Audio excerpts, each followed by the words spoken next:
Hello. Yeah, you can press the button to Oh, check yes. the time. All right. Hello. Hello, everyone. Welcome to this talk. So my name is François Alliot. I'm the creative director and the founder of Nerial, which is a studio that was created 10 years ago. And we're part of Devolver Digital, who is our publisher, but also acquired us 4 years ago now. So we are making games inside Devolver nowadays. I'm going to talk about narrative games, and this title, Beyond Narrative Games, is about giving an overview of the state of the art of narrative games and a bit what is happening with this very, very peculiar genre of games. And we start by, I'm going to start by showing you a certain number of games, and I'll ask you what you think is the main point between these games, what makes them part of something consistent. So this illustration is from an illustration of the book I Have No Mouth and I Must Scream, which is a very a very excellent book by Harlan Ellison, but also a very excellent adventure game. And adventure games have been a bit the foundation of narrative games as we know them. So nowadays we got things like Locomotive. Sorry, I didn't talk about the games we made. So this is the games we made. We are mostly known for Reigns, which, as you see, I made a lot of children. Reigns the Majesty, Game of Thrones, Beyond, Three Kingdoms. We sold more than 6 million copies of these games. We sold less copies of Crush House, Card Shark, and Animal Farm, but they still are our children. And each of these games are special, except, of course, the Reigns, they all generally share a certain formula, but which is that you swipe left and right to make decisions in some kingdom. But all of our games have something unique, okay? And they all consider narrative games. So I'll start by showing you this image from Locomotive, which is an adventure game, was out a few months ago, which can be considered as a classic point-and-click adventure game.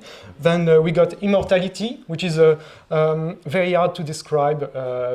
It's like a cursed movie clip meta-exploration. So you play some sort of producer trying to stitch together some sort of movie or exploring rushes of movies. So that's another game. You got Cryptmaster, which is a very interesting typewriting RPG, very, very good game, very unexpected game. So I really encourage you to try this one because that's going to blow your mind. The Case of a Golden Idol, which can be described, as Francis does, as an information gathering detective mystery. So the sort of game, I will come back to these games, where you play more the detective trying to decipher the reason of a crime, if you want. We'll get back to that. We got Citizen Sleeper, which is a dice-throwing textual RPG, very inspired by TTRPG, tabletop RPG. We got The Invincible, first-person atmospheric survival adventure, sort of, because it's not so much the survival as the atmospheric that's important in this game. We got The Mask of the Rose, which is a gothic dating sim. So what does all these games have in common? What do you think? So they have something very specific in common. They're all part of the 2023 Ludonarracon. Ludonarracon is an event that gathers narrative games, okay? And they're all considered as narrative games. But as you saw there, they're all very, very different. Like you can't really, if you actually look at all these games, there's hardly two of them that are similar in mechanics, in the theme, or in feeling. Okay, this is very strange for a genre to be this heterogeneous. When you look at FPS, for example, first-person shooter. So I took I stole this schematic from a guy called Max Nichols, and he described what each of the foundational games of the FPS genre brought to the FPS recipe. And it's quite a lot of things. There's a lot of new things happening, but it's very consistent. Okay, you see that Half-Life will replace the arrow keys to move by the WSD. It's not. It's more like a building up on previous games. Okay, it's building up the genre on previous games. It's very consistent as a genre development, if you want. Whereas a narrative game is very heterogeneous, and it goes in every direction. So I try to make sense of this. And for this, I'm going to start by giving an initial definition of narrative games. So the first assumption is that this game built around a story. Okay, that's a bit what you would say is so you build the machine that is the game around your story. Okay, but then if that is the definition of a narrative game, why is GTA not a narrative game? Okay, because you can't say that the story is at the center of GTA. It's like a very strongly, a very strong story, very powerful and very deep actually, but you will not describe it as a narrative game. Maybe the reason for that is that in GTA, the story is not necessarily the main aim of the game. Like it's more like a way to put together all the pieces that makes the game than the real reason for the game. So a vague assumption of what this new definition could be is that the story not as a dressing for the gameplay, but as its purpose. Okay, this is still very. I would say that very vague and not very convincing. So I'll try to look at what Ludonarrakon described as a narrative game. And they say we're looking for indie games that push the boundaries of narrative, leave us thinking about what they had to say, or challenge the status quo via innovation. So this is great. It doesn't tell you much about what the narrative games are, except there is this sort of notion of revolution, of innovation, of trying to tackle difficult subjects in a new way. So are narrative games inherently revolutionary? So I try to answer all these questions and try to define a bit what is happening with narrative games nowadays. And for that, I will bring you through a journey of the modern trends in narrative games. So I could spend like literally hours on this, so I'll probably try to sum it up. We start this journey with the ancient adventure games plane. So adventure games is still a genre that is very active.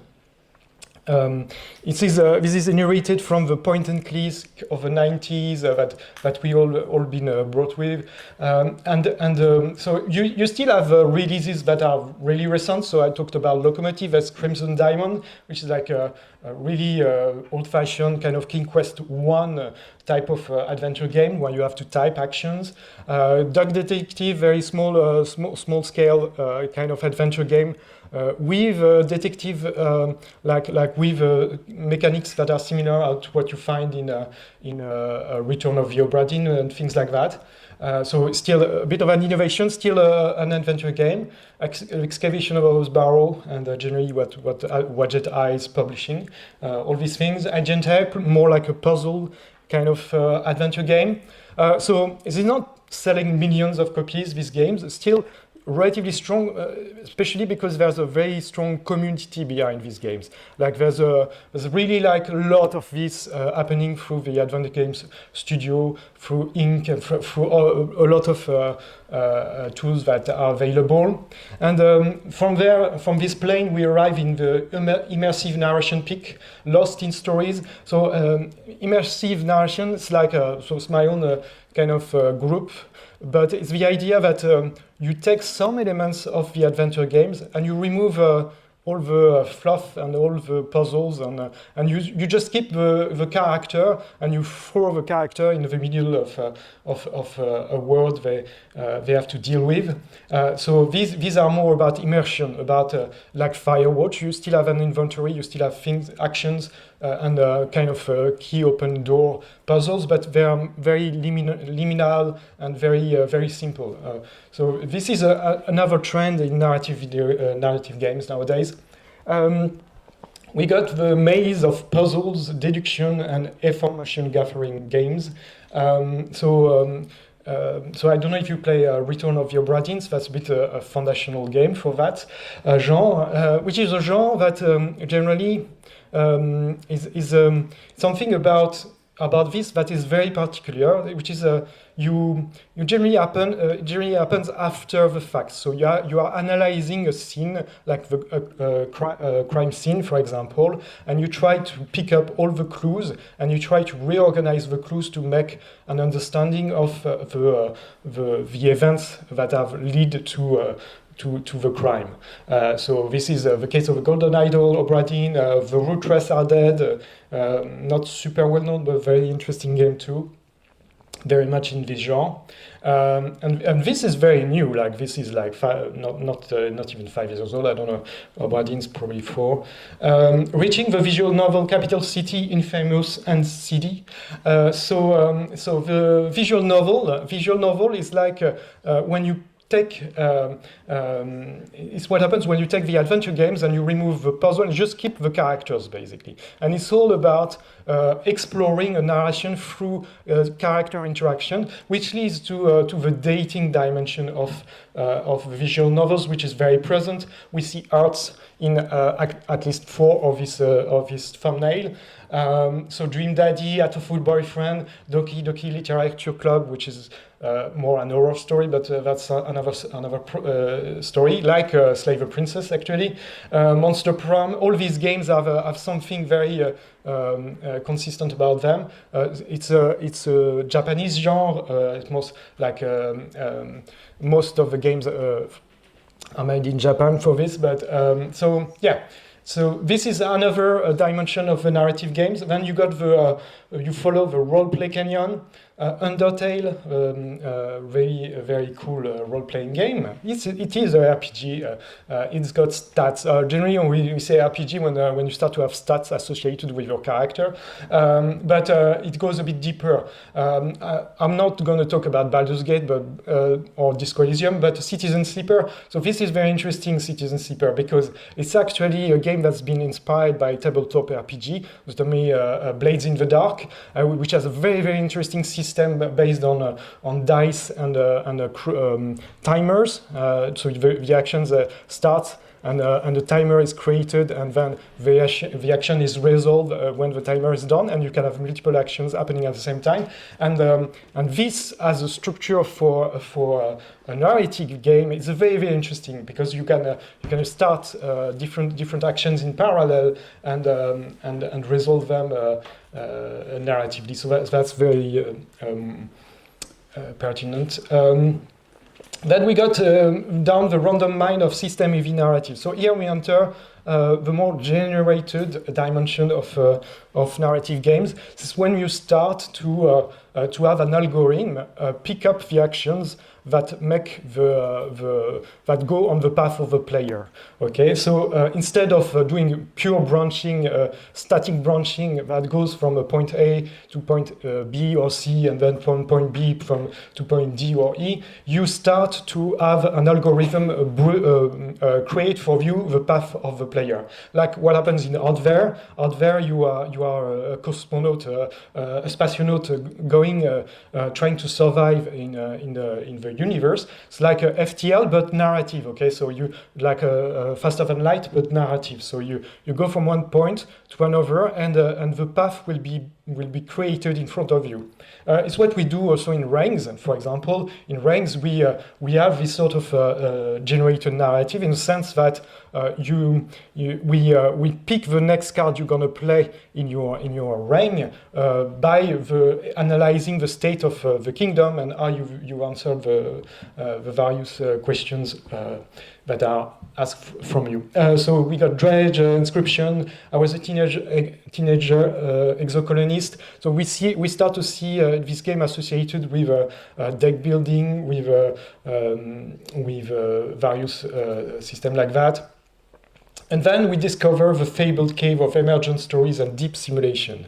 So this is going a level deeper. It's when you start to have the whole world being simulated, and not just the choices that are presented to the player, but the actual world itself. So you got a Rimworld, No Man's Sky, Dwarf Fortress, Caves of Cthulhu.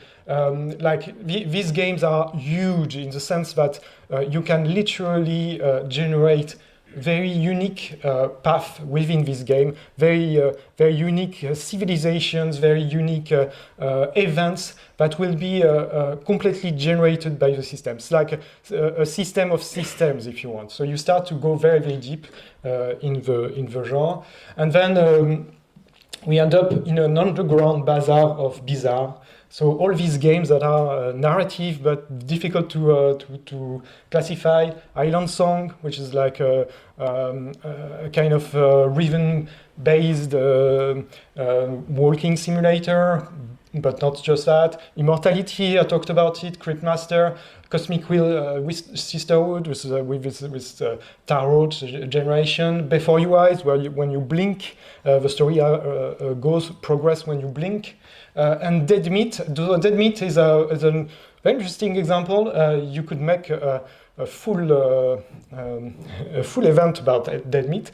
So Dead Meat is an AI game, okay?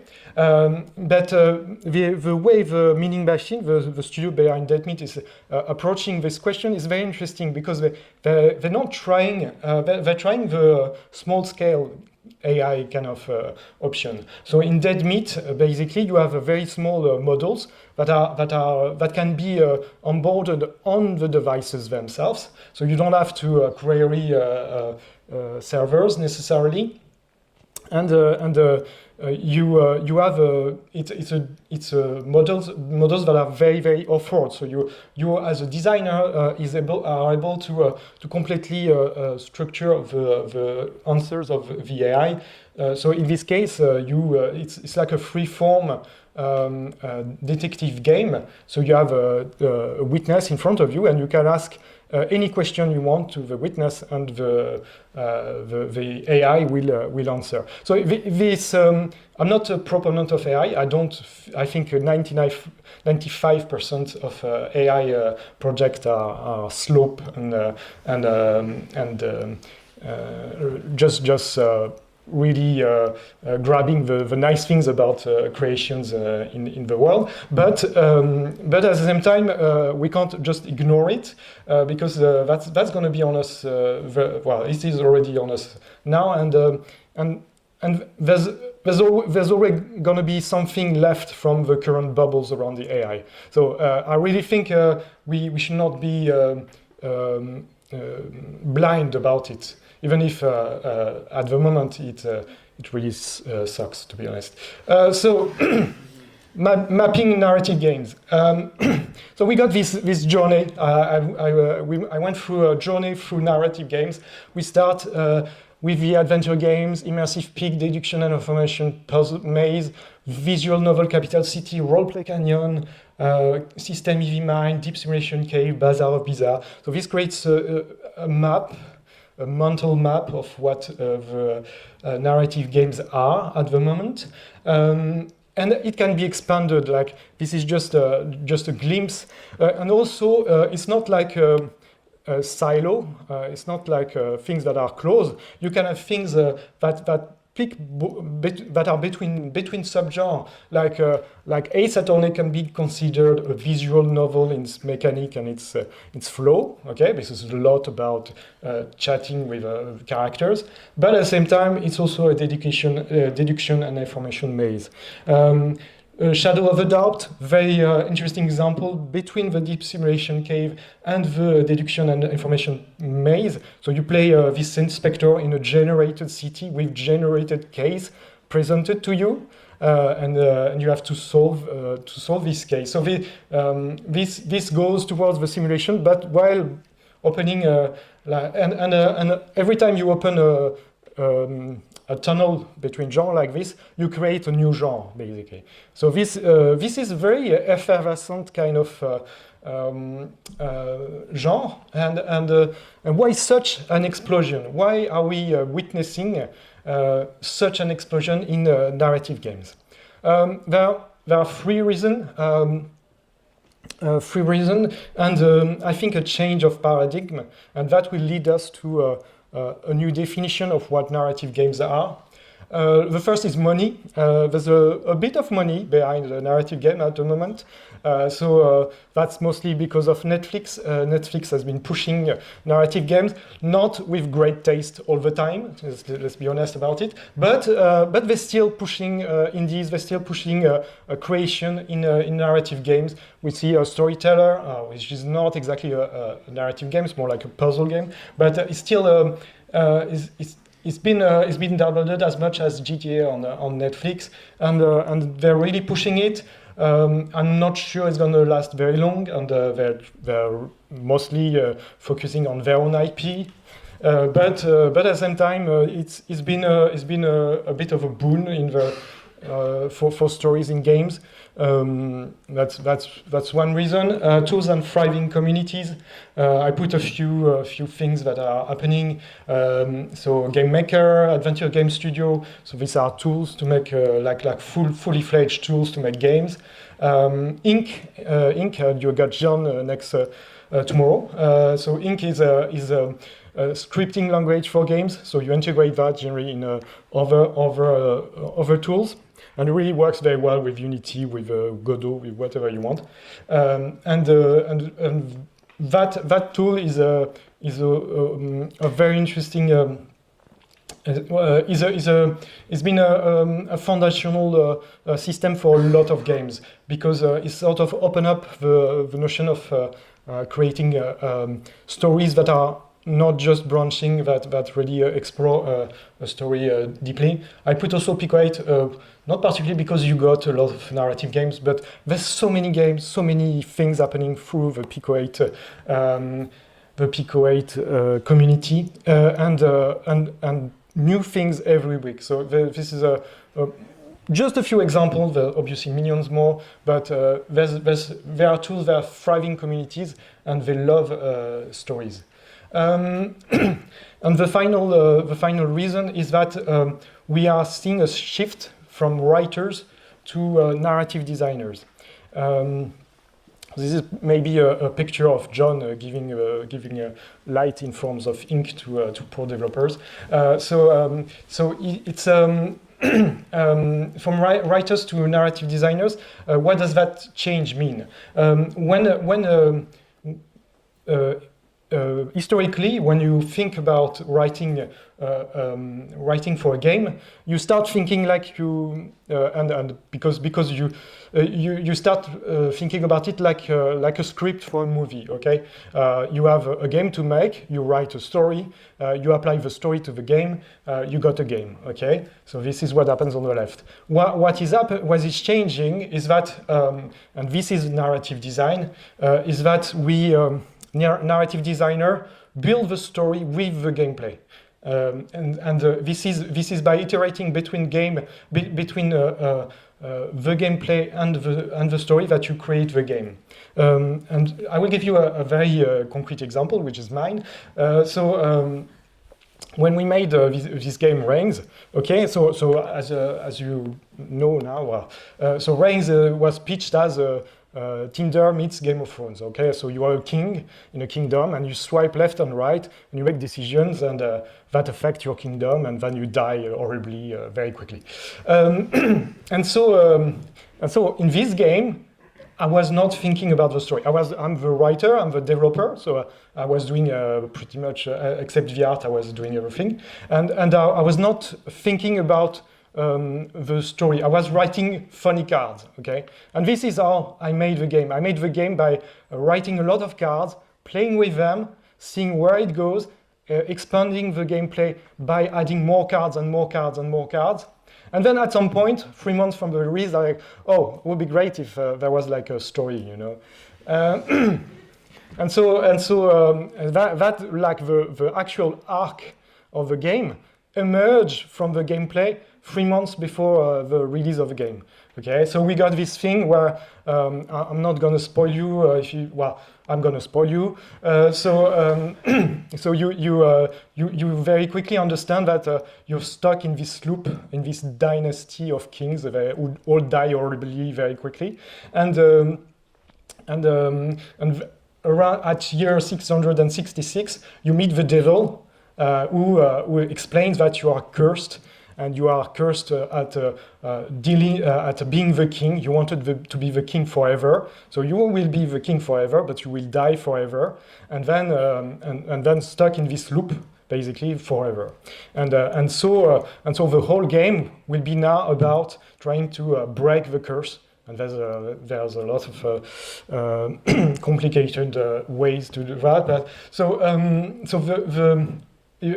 this sort of structure of gameplay came from the structure of the story was created by looking at the gameplay and looking at the effect the gameplay had on people, and this sort of weird disconnection between the decision you were taking as a king, like sending people to their death on crusades, while doing that by swiping very, very casually, like on Tinder. And that disconnection is very funny, so we built humor about it, and then we integrated the story inside that loop, if you want. So that's our example. So I offer a new definition of what narrative games are, and I think that's very much what's happening at the moment. So narrative games are stories written with gameplay as much as words. So and that will be my conclusion for this talk. To explain that, this idea that narrative games are stories written with gameplay as much as words, I'll just go back to what is gameplay. Okay, what is what do you experience through games?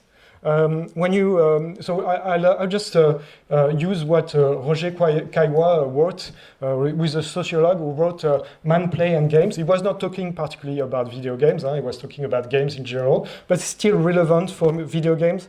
I'll just add one. The intentions of gameplay, you got four. You got agon, aléa, mimicry, and e-links. So agon can be described as experiencing achievement. This is all defined by what the player experiences when they play your game.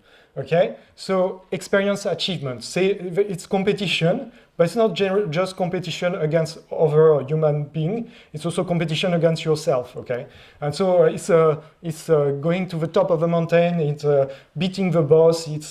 It's achieving something. Okay. The other one is aléa, which can be described as experiencing luck, or not luck, because if you just experience luck, you will be frustrated. But trying to overtake luck.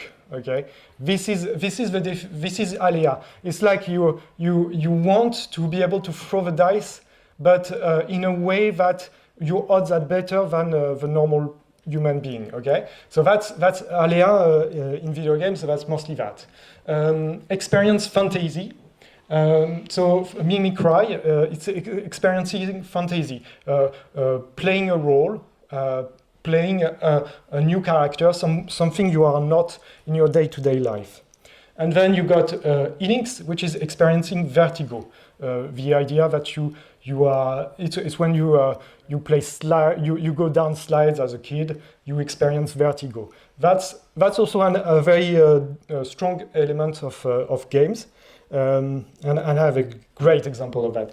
And then I will just add one that I coined myself, that we coined at Nerial, which I call alenta or alanta, which is like going forward, like just the nice thing about doing a job and going forward and experiencing satisfaction. So the idea that you are doing a job, you're doing something that might seem mundane, but it's very, very difficult. Cozy games are so difficult to write, but so strong. Like when you get the players to enter this sort of a very nice loop where they experience satisfaction just playing the game for as long as possible. This is a great experience in games.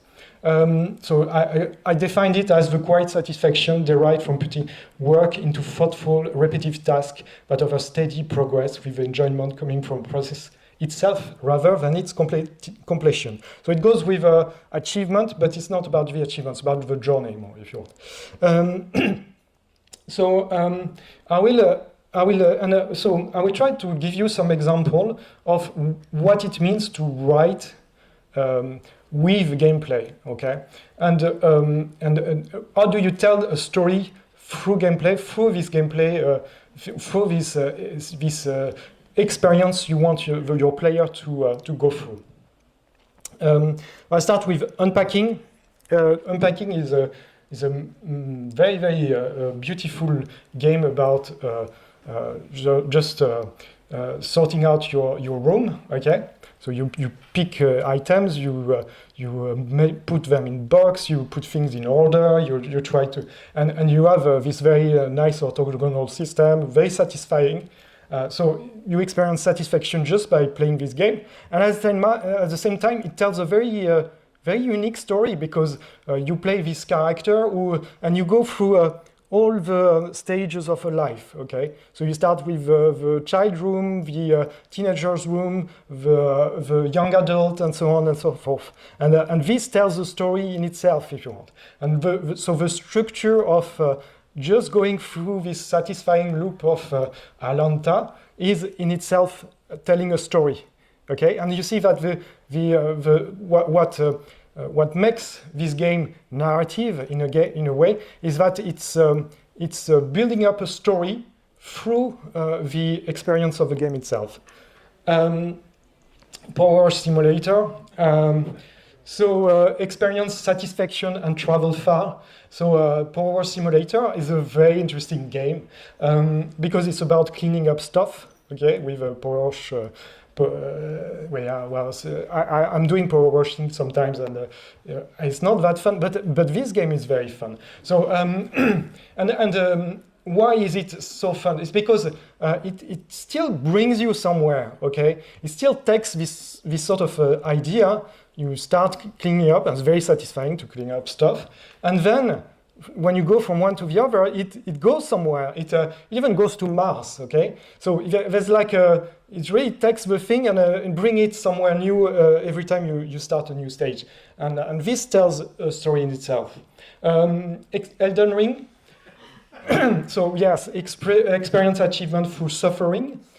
The creator of Elden Ring say it very clearly. It's a sadomasochist experiment. Okay, so this is what it is. You want the player to suffer because he wants to tell us. So this is very interesting because there's an intention, a narrative intention to get the player to go through suffering to actually achieve something, and the game itself is completely built around this loop where you get your ass kicked 50 times and then you get it. Okay, and then you get it, and you saw this in itself is a story to go through this experiment. Let's all have a sadomasochist experience. Shadow of the Colossus. So this one also is a very interesting. The idea that you experience achievement. So you go on the big monsters. It's very difficult. You kill them at the end, and then you face the consequence of your actions. You face the monster falls, and you feel extremely bad about it. And the game is built to make you go through this process of mourning the monster that you have just slain. Okay, and this builds the story, and this creates a back loop towards the overall arc of the story itself. And this is very smart to have understood that this fact that you are going to kill the giant is going to be gonna impact you, and you will have the story react with that. And this is a very interesting experience. So Doki Doki Literature Club experience fantasy and mourn. So this is a bit the fantasy of the Japanese college school girls, which is very typical. And then something happens in the game. I'm not going to spoil it, but it's soul crushing. Okay. It's very like you have been playing, you have been entering this loop a bit to play with this fantasy that is the first layer of this game, and then the sort of terrible things happen, and this is such a shock, okay, and exactly that they pick the fantasy and they use it against you, the player, so that's a very interesting example. Also, Slaver's Princess, similar, except you will question causality at the end of it, so it's a bit dissimilar. But it takes the trope of the trope of the saving the princess, except you have to kill the princess. And create the loop with that ends up sort of questioning the notion of causality, and you understand that the trope itself it has been built in reaction well, so it's a bit difficult to explain without spoiling it, so I'm not gonna. But yeah, I'm not gonna explain this one. I also don't have a lot of time, so I'll just play that. This is very good. Card Shark, so our game, experience luck or lack thereof to climb the social ladder. And so to tell the story.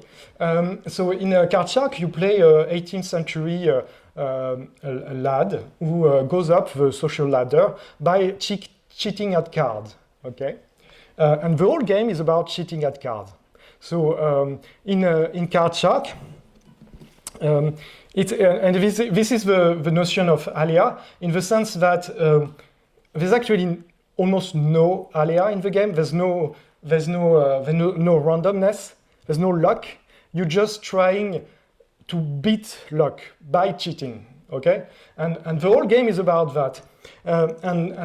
Basically, we created mutation of gameplay as a story in action. So we played with the fact that you cheat at cards, but your opponent is also cheating you. So every time we created small small variation of this sort of core loop where you're trying to cheat at the table, but different things happen, which changes the intention of each scene, okay, and the gameplay, and then the story it tells. So, for example, your opponent they are actually quite happy to be deceived. So, in one scene in this game, you meet Voltaire, and he's so happy to meet a cheat. He wants to understand why you are cheating, so he wants to be cheated. And then you're playing against your own death. So obviously, when you die in this game, you play cards against death, and you can, if you win, you start again without penalty. You cheat at cards, but you have to turn your opponents against each other because they will kill you whether you win or lose. So you see, like for Card Shark, we picked every technique, every cheating technique, and we applied them to this different scenario, and we basically use each technique to support the story we wanted to tell. So in this one, for example, what you have to do is you have to create a trick deck, okay, and then you put the trick deck in the pocket of one of the opponents.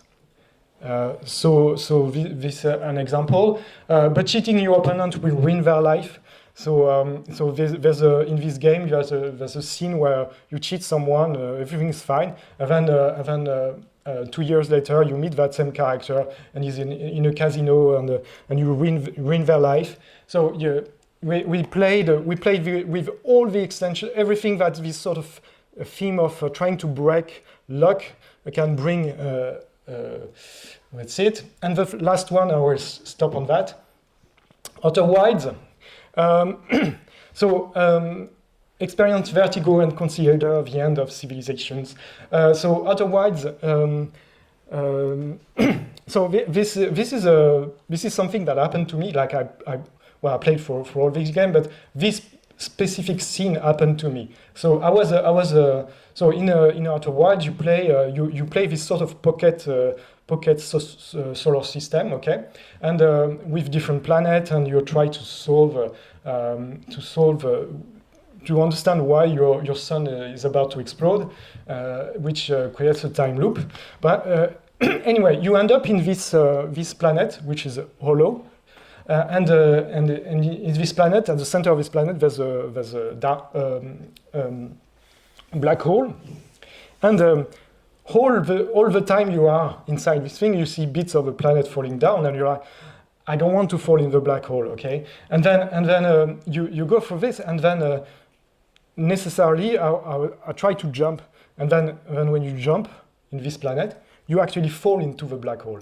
And I'm like, I was holding my seat, okay? This thing, like they knew this was gonna happen because people jump in the game, it's quite normal, and they send you into the black hole.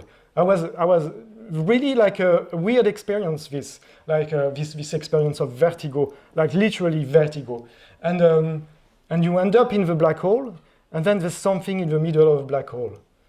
Like this blew my mind because they knew people were going to jump at some point and discover that actually when you jump in this you end up on in the center of the planet, and they put a part of the secret inside, and that's so amazing in terms of this game design, and this supports the story of the game in a very unique way, and it brings the game in such interesting concept. And so, yeah. And that's it. Thank you.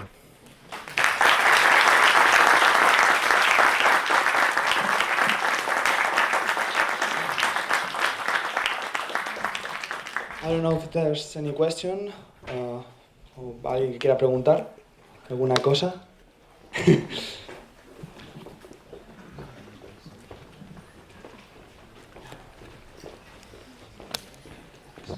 So, in the rise of AI and initiatives like Ken Levine tried with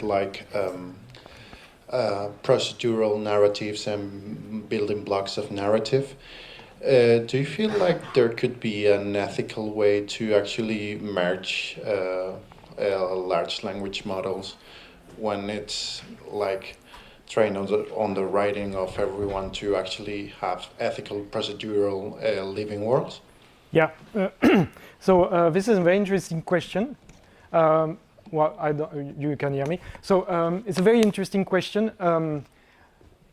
So it's definitely an ethical question if you use copyright. So that's a whole thing that needs to be solved. But even if you consider small scale LLM, like what Meaning Machine, the people behind Dead Meat are doing, they have very afford small model that they tweak to fit the game, and it's not a large. It's not asking ChatGPT about the weather. Okay, so it's very like afford system that are put on the device. Okay, directly. So it's not millions of gigabytes of data you have to query,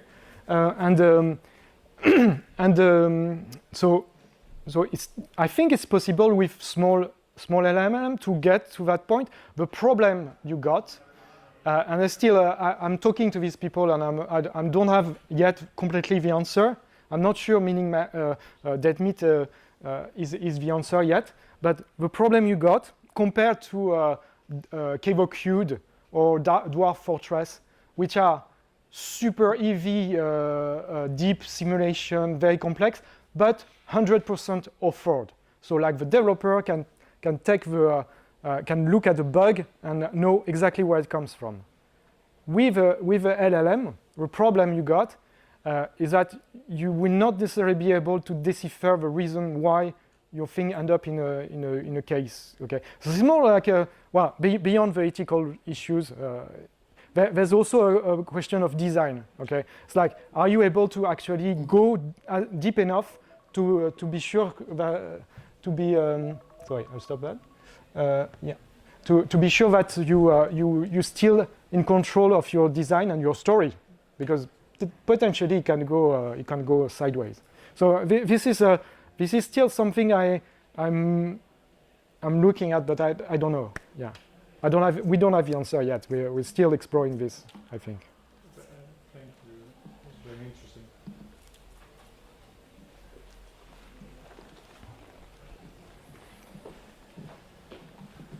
Hi. On the topic of the change of paradigm and people seeking more narrative games, you have talked about it in a more gameplay or industry way, and I wanted to know your opinion on this more social reason, or why the consumer wants more narrative-driven games, or why are we seeking these games about our? There are a lot of theories that we can list off our topic of the top of our heads, but I wanted to know specifically your opinion or how you see this evolution. So the evolution of what, selling narrative games, or like what? Yeah, people seeking more narrative games, because right now we have maybe the games you have listed here, but also the more not superficial but commercial games about series or shows, specifically, that type of rise or that type of game, like why the consumer now wants that type of games, in your opinion? Yeah. I think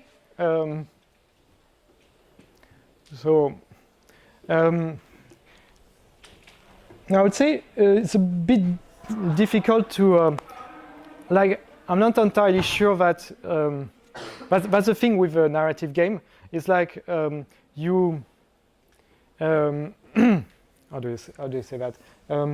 It's such an heterogeneous genre that actually people want stories in games. Anyway, they will build stories in game. Like you can play a content warning, for example, or Gary's mode, and these games which don't feature a story create stories because people will play them and they will make their own stories. So can you say it's a narrative game? No, but it's all about stories, and people love people love games with intention, okay? And narrative games are games with intention, where the gameplay serves the story you want to tell as a writer, if you want. And so, in some way, that's never gonna go. The question is what form it's got tomorrow, between things that are more small-scale, closed-loop games, like adventure games, which are never gonna break through, okay? And games that are more procedural, more open-ended, where conversation, where people start to talk around the game. There you got lots of things happening, like Dwarf Fortress. There's like a whole lore that is being built by the player, which sort of reinforce the loop that makes the people engage in the game and get more and more, play more and more of the game. There's still, if you want, it's still about bringing story and building stories, but it's done in such a different way that the dynamic is going to be different in the way you sell the game, or people will play them, if you want. I don't know if I'm clear. Yeah, I think that answered the question. Thank you. Oh, thank you.